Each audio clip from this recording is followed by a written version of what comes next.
que é uma ditadura? O jeito mais fácil de definir é aquilo que não é uma democracia. E o que é uma democracia, então? Uma democracia é quando o povo tem a possibilidade, a oportunidade, o direito de opinar. Então, uma democracia é quando a população participa das decisões políticas do país. Uma ditadura é o oposto disso, é quando o povo não pode participar das decisões políticas do país e quando existe um governo autoritário. Atualmente, existe no mundo 193 países. Desses, 49 são ditaduras. Essas ditaduras estão distribuídas da seguinte maneira: 18 ditaduras ficam na África subsaariana, que significa a África abaixo da região do Saara. 12 ditaduras no Oriente Médio e Norte da África. 8 ditaduras na Ásia, na região ali do Pacífico. 7 na Eurásia, que fica ali na região entre Ásia e Europa. 3 ditaduras nos continentes americanos, aqui na região das Américas, e uma na Europa. Cada país tem sua própria história, suas próprias características, suas próprias especificidades. E claro que cada ditadura também tem suas próprias características, suas próprias especificidades, porque isso diz respeito ao processo histórico de cada país. Nesse vídeo aqui, nós vamos falar das características gerais de um governo ditatorial, para que a gente possa entender o que configura uma ditadura, certo? Não necessariamente todas as ditaduras, todas as 49 ditaduras que existem hoje no mundo são iguais, então nós vamos falar aqui de características mais genéricas, mais gerais. Cada povo, cada país tem sua própria história, seu próprio processo histórico, suas especificidades e suas características. Cada país tem seu próprio governo, suas próprias leis. E é claro que com as ditaduras não seria diferente. Dessas 49 ditaduras que existem hoje no mundo, cada uma delas é diferente uma da outra. Porém, existem algumas características que são gerais. Então, a gente pode pegar essas características que são gerais para poder estudar o que é e o que não é uma ditadura, o que é e o que não é um governo ditatorial. E é sobre isso que esse vídeo vai falar. Olá, eu sou a Tati e você está no canal História em Minutos. Seja muito bem-vindo. Para a gente entender melhor o que é uma ditadura, vamos pegar o conceito ditador. Esse conceito surgiu lá na Roma Antiga. Por que isso? Quando Roma se estabeleceu como uma república, a palavra república em latim, que é a língua dos antigos romanos, vem de res pública, que significa coisa pública. Coisa pública, em princípio, seria algo do povo. Mas lá na Roma Antiga, povo era quem? Isso é importante a gente pensar, né? O que é povo? Povo significa cidadão, aquela pessoa que possui cidadania. E o que é ter cidadania? É ter direitos políticos. Um cidadão de um país, ele possui direitos políticos nesse país. Direito de votar, direito de ser votado, direito de opinar sobre as decisões políticas de um país. Isso é ser cidadão. Lá na Roma Antiga, então, quem era cidadão? Quem era povo? Apenas a elite, os patrícios. Eles é que podiam participar do Senado romano, que era quem governava de fato Roma. Roma tinha uma seguinte característica: ele era um sistema parlamentarista, que era o Senado que governava, e tinha alguns cargos políticos chamados de magistraturas. Esses cargos políticos, essas magistraturas, tinham responsabilidades muito específicas. Por exemplo, cuidar das festas religiosas, cuidar das construções públicas, cuidar do exército, cuidar da parte política, reunir o Senado, organizar as reuniões do Senado. Então, essas magistraturas eram eleitas pelo Senado e tinha um cargo de apenas um ano. Por que um ano? Para não ter abuso de poder. Segundo os antigos romanos, quem governava de fato era o Senado. Os senadores eram sempre patrícios, acima dos 60 anos, que ficavam no Senado de forma vitalícia, ou seja, para sempre até a sua morte. E aí, quando um senador morria, outro patrício entrava em seu lugar. E essas magistraturas, então, as duas mais importantes eram chamadas de cônsul. Eram dois cônsules. O que eram esses cônsules? Era uma coisa assim muito parecida com uma espécie de primeiro-ministro. Então, era em número de dois. Um cuidava da parte administrativa da cidade de Roma e outro cuidava do exército propriamente dito, das conquistas territoriais e das regiões fora da cidade de Roma.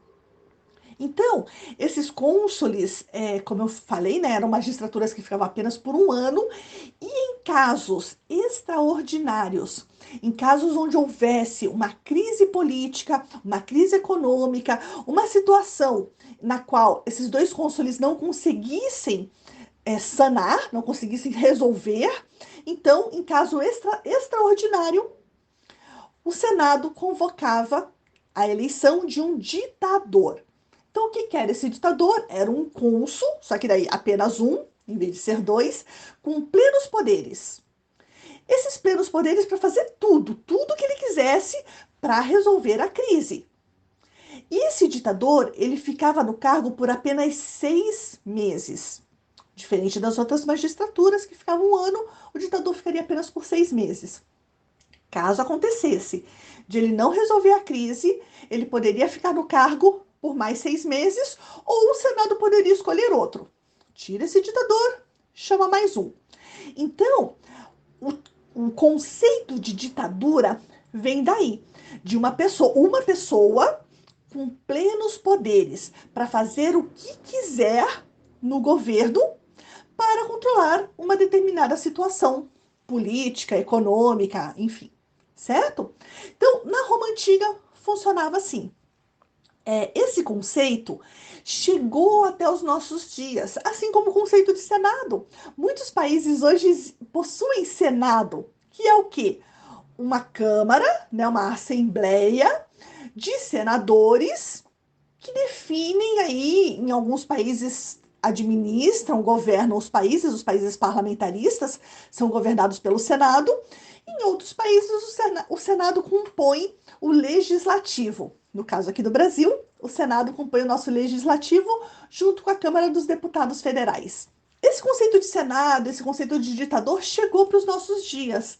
Porém, na contemporaneidade, ou seja, atualmente, nos nossos dias, um ditador não é ninguém escolhido pelo Senado, por exemplo, como era para os romanos.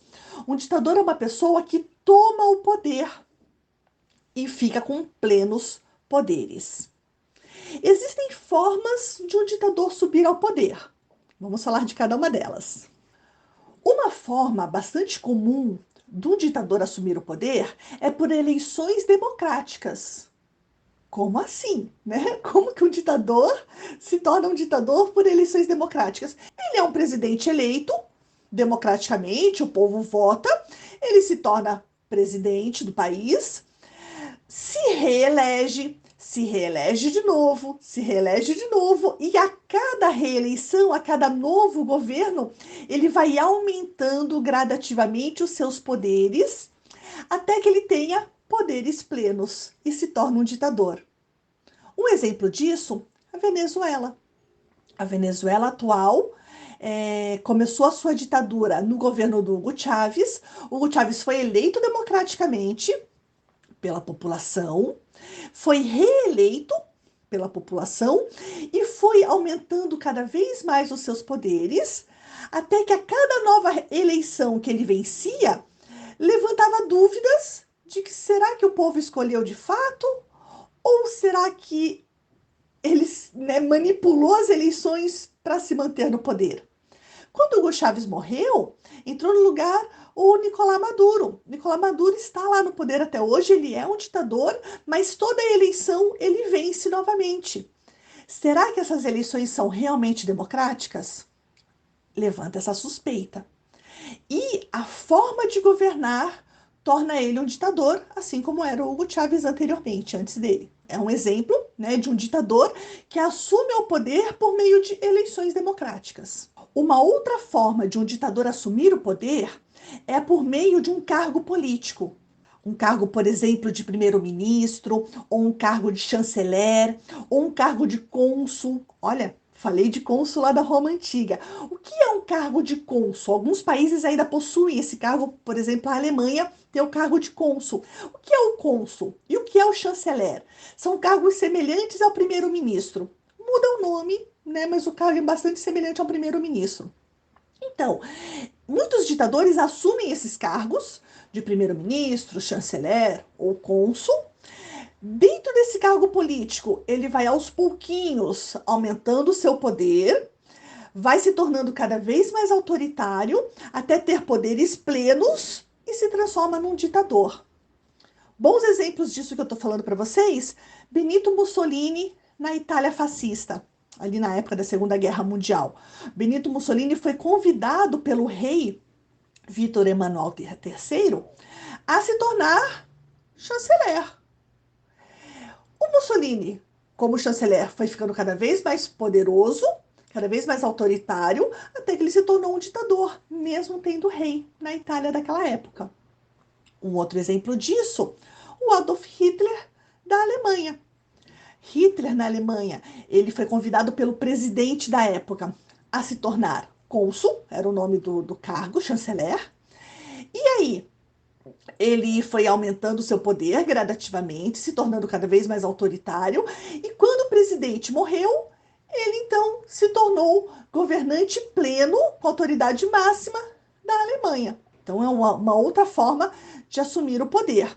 Existem alguns países que quem governa é um príncipe ou um rei. E esse príncipe ou esse rei se torna tão autoritário que o governo dele se assemelha a uma ditadura. Pode ser chamado de ditadura. Um bom exemplo disso, atualmente, a Arábia Saudita. A Arábia Saudita é governada por príncipes, por um príncipe, né, no caso, e ele é um ditador, pode ser considerado um ditador, mesmo não tendo sido eleito ou não deu golpe de Estado, mas ele é um governo ditatorial. Falei agorinha, né, de golpe de Estado, é uma outra forma de um ditador assumir o poder, através de um golpe de Estado. O que é um golpe de Estado? Um golpe de Estado é toda vez que um poder legitimamente instituído é retirado para colocar um outro não legítimo. Essa retirada do governo legitimamente instituído pode ser violenta ou não. Eu vou dar exemplo aqui que não é de ditadura, mas é exemplos de golpe de Estado. Aqui no Brasil, nós tínhamos um imperador, Dom Pedro II, era o poder legitimamente instituído. Tinha uma constituição, ele foi coroado para ser nosso imperador, era o poder legítimo. Bom ou não, não importa nesse momento, tá? Ele era o poder legítimo. E os militares da época tiraram o Dom Pedro II e proclamaram a República. Isso é um golpe de Estado. Foi tirado o poder legítimo para colocar outro no lugar. Foi violento? Não, não foi. Esse novo governo criou uma nova Constituição, uma nova lei. Falamos disso no vídeo anterior daqui do canal. Então, criaram uma nova lei para esse novo governo, então, ser legítimo, legal, dentro da lei. Certo? É um golpe de Estado. Como eu falei para vocês, pacífico. Uma outra forma de golpe de Estado, por meio de guerra, guerra civil, revolução, quando o grupo comandado pelo Fidel Castro tomou o poder lá em Cuba e aí expulsou uma série de pessoas, prendeu uma série de pessoas, enfim, né? Tomou o poder através de um golpe de Estado por guerra, por revolução, por guerra civil. É uma outra forma de golpe de Estado. Vou dar um outro exemplo de um golpe de Estado de forma violenta, porém sem guerra civil. No Chile, na época do presidente Salvador Allende, as Forças Armadas chilenas se organizaram para dar um golpe de Estado. Foi violento porque foi necessário bombardear o palácio do governo. O presidente Salvador Allende estava lá dentro, junto com outras pessoas. Essas pessoas saíram do palácio, algumas acabaram se machucando, né?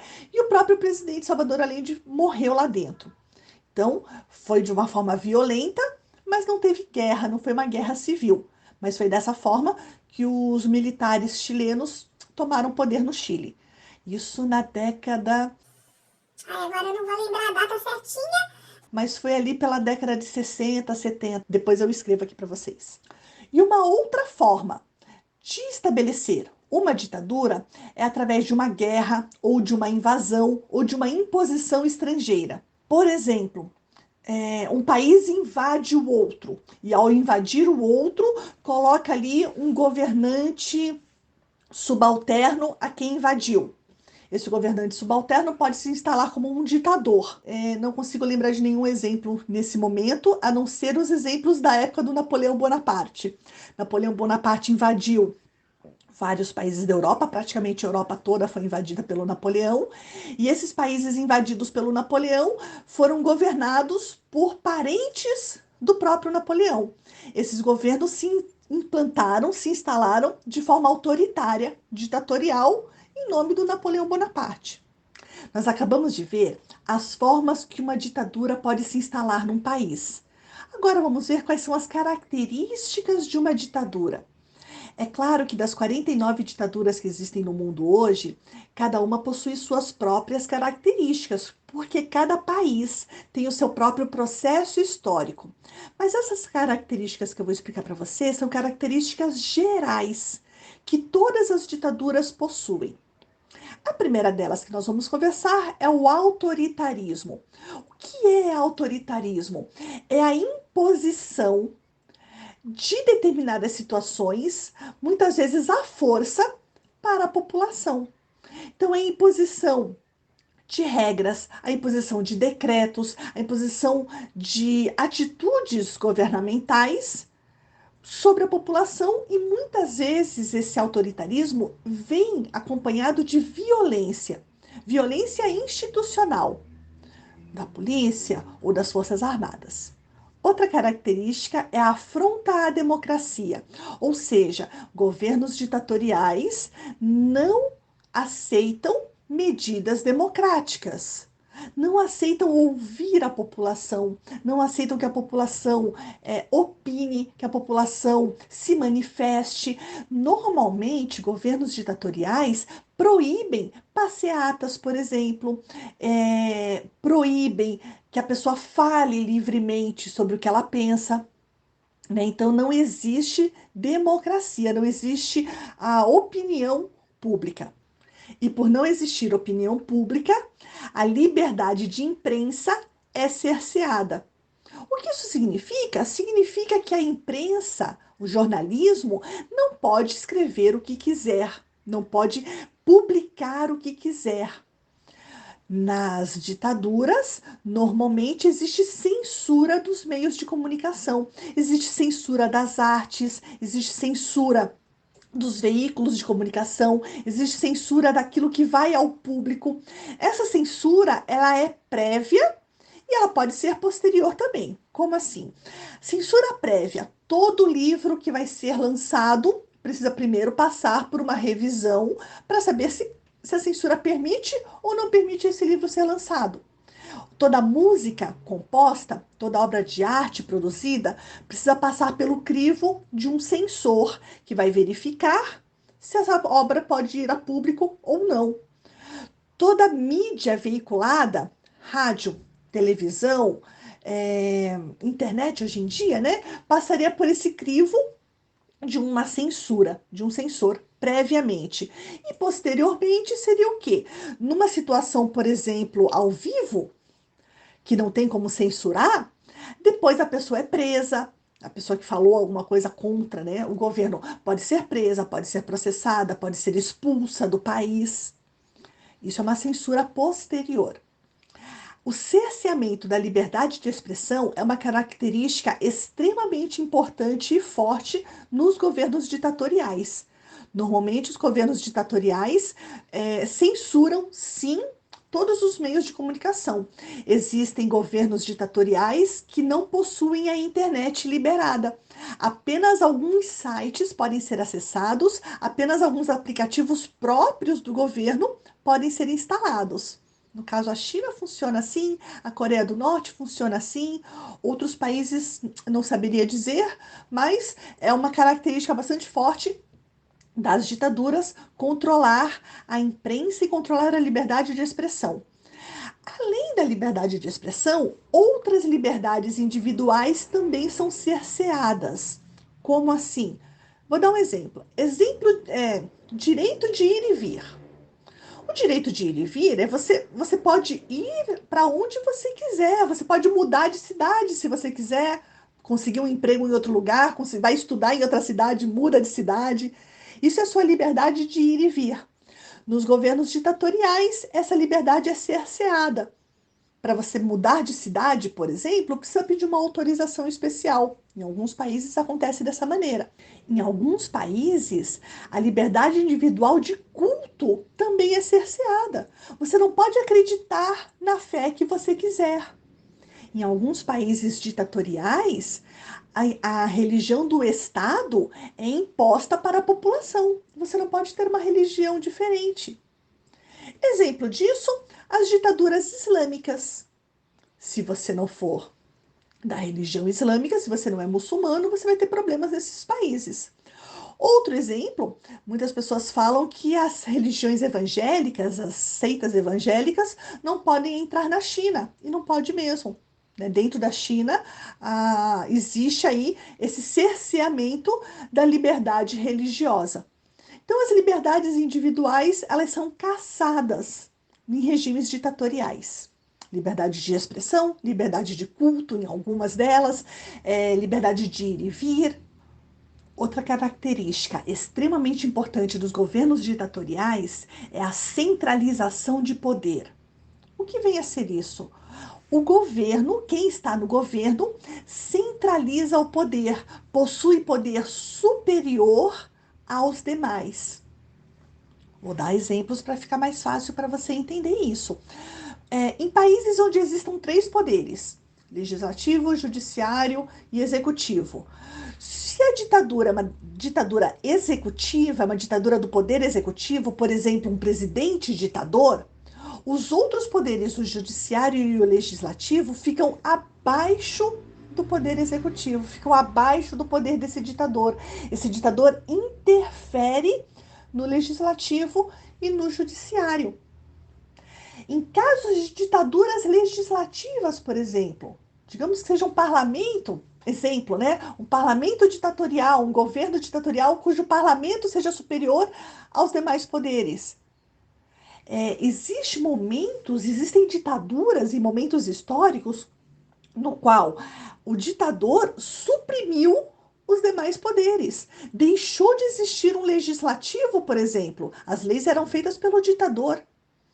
Deixou de existir um judiciário livre. O judiciário passava a julgar casos apenas que o ditador permitia. Então, os poderes de uma república, eles ficam concentrados na mão da ditadura. Se for países com outro tipo de modelo, sem ser essa divisão de três poderes, o poder, de uma forma ou de outra, fica concentrada no governo, em quem está mandando, no ditador. Outra característica bastante importante é a inexistência de uma oposição, ou a existência de uma oposição permitida, porém mínima. Normalmente, os governos ditatoriais não gostam de ter uma oposição, justamente porque a oposição vai colocar defeito, vai dizer: olha, você está sendo um ditador, você está fazendo isso errado, está sendo autoritário com o povo, está cerceando a liberdade de expressão, está cerceando as liberdades individuais. Então, o ditador não quer alguém que aponte os seus defeitos. Então, a oposição numa ditadura não existe. As pessoas que seriam de oposição são presas, em casos extremos são até mortas ou até são exiladas do país. Algumas ditaduras, historicamente falando, elas permitem a existência de uma oposição, só que uma oposição mínima, permitida, apenas para fazer de conta que existe, para mostrar para a população uma certa normalidade, né, para que a população sinta que pode ainda ter um pouco de voz. Então existe uma oposição que é permitida, só que é uma oposição que ela vai até certo ponto, porque as suas liberdades são cerceadas. Acabamos de falar aqui sobre uma oposição permitida. Em muitas ditaduras, o que ocorre é a cassação de direitos políticos. O que vem a ser isso?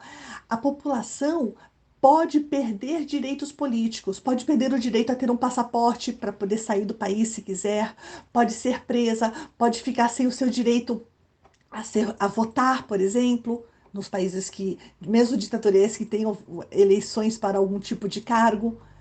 Cassação de direitos políticos é você perder, por exemplo, deputados, senadores, pessoas que são representantes do povo, podem ser cassadas, ou seja, elas perdem o seu cargo e podem até ser presas. Então, muitas ditaduras optam por essa estratégia de cassação de direitos políticos. E essa é uma forma de controlar a oposição. Como que pode ser uma oposição permitida? Com medo de ter seus direitos políticos cassados.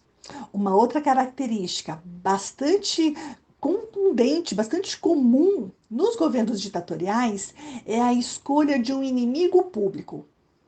Quem é esse inimigo público? É alguém no qual todas as culpas vão ser jogadas. É uma forma do povo não se revoltar contra o governo ditatorial e focar os seus esforços contra esse inimigo. Exemplos, fica mais fácil da gente entender. A ditadura do Adolf Hitler na Alemanha. Quem era o grande inimigo público número um? Eram os comunistas e os judeus. Itália fascista, Benito Mussolini. Quem era o grande inimigo público número um? Os comunistas. Ditadura talibã no Afeganistão, hoje. Quem é o grande inimigo público número um? O Ocidente, principalmente os Estados Unidos. Então, essa escolha de um inimigo público número um é uma forma de colocar a culpa dos problemas do país. Então, uma ditadura que abusa do poder, que centraliza o poder nas mãos de um único grupo ou de uma única pessoa, do ditador, para controlar a população, para que a população não se revolte, coloca todas as culpas em cima de um inimigo. Uma última característica dos governos ditatoriais é a ilegitimidade. O que é isso? É ser um poder ilegítimo, fora da lei, ilegal. Nem todas as ditaduras são ilegítimas. Por exemplo, o príncipe que governa a Arábia Saudita hoje é um ditador, mas ele é filho do rei anterior. Então, ele não é ilegítimo. Mas a maioria das ditaduras, principalmente aquelas que se instalam por golpe de Estado, são ilegítimas. Mas e aí você vai me perguntar, um governo ditatorial, autoritário, que mantém o seu poder com o uso de violência, que mantém o seu poder subjugando os direitos individuais da população, não pode ser ilegítimo? Pode, pode muito bem. Porém, a população em algum momento iria se revoltar. Então, para dar uma cara de normalidade, para conter revoltas, para apaziguar a população, muitos governos ditatoriais optam por medidas a se manter legítimo. Por exemplo, escrever uma constituição que torne esse governo legítimo. Uma outra coisa bastante importante para apaziguar a população é manter uma cara de normalidade. Muitas pessoas que vivem em governos ditatoriais não saberiam dizer que o seu governo é ditatorial. Por quê? Muitas vezes um governo ditatorial mantém, por exemplo, uma oposição existindo, como a gente acabou de falar, mantém eleições acontecendo. Pode ser de várias maneiras essas eleições. Pode ser eleições indiretas, podem ser eleições na qual o próprio governante ditador se mantém sendo eleito de tempos em tempos. Pode ser que pessoas do mesmo grupo político que governam o país se elejam. Então, por exemplo, um ditador fulano número um, na próxima eleição vem uma pessoa do mesmo grupo, um um sujeito número 2. Aí numa outra eleição vem um sujeito número 3. São todos ditadores, são todos do mesmo grupo. É um grupo que está no poder. Pode ocorrer dessa maneira também, em vez de ser apenas um que se elege novamente. Né? O caso do Nicolás Maduro, que eu falei já para você aqui nesse vídeo. Então, a população fica com uma sensação de que está tudo bem, uma sensação de que está tudo normal. E pelo controle dos meios de comunicação, a população acredita realmente, porque ela só tem um tipo de notícia, que está tudo bem. Ela não saberia dizer que é uma ditadura ou não, porque tem Constituição, tem eleições, tem oposição, ou seja, tem uma cara de normalidade. Isso é uma estratégia utilizada por muitas ditaduras para que a população não se revolte. E esse controle da população, esse controle até de como as pessoas pensam, manipulado pelas mídias, é também uma característica dos governos ditatoriais. Nós falamos aqui das características gerais dos governos ditatoriais. É claro que pode existir alguma ditadura no mundo que tenha uma característica um pouquinho diferente, que não seja exatamente desse jeito que eu falei para você aqui. Porém, todas as ditaduras possuem essas características, em maior ou em menor grau. Eu espero que você tenha gostado. Se ficou alguma dúvida, escreva para mim. Se você tem alguma dica, alguma sugestão, algum pedido de conteúdo, escreve para mim, que eu vou estudar, vou fazer um vídeo para você. Se você gostou, curte o vídeo, compartilha com seus amigos, me ajude a tirar o canal lá dos porões do YouTube, que ele tá bem parado fazia um tempinho. Mande seu comentário, eu vou agradecer bastante, vou ficar bem feliz de ler o que você tem para escrever para mim. Então, muito obrigada, até o próximo vídeo, tchau!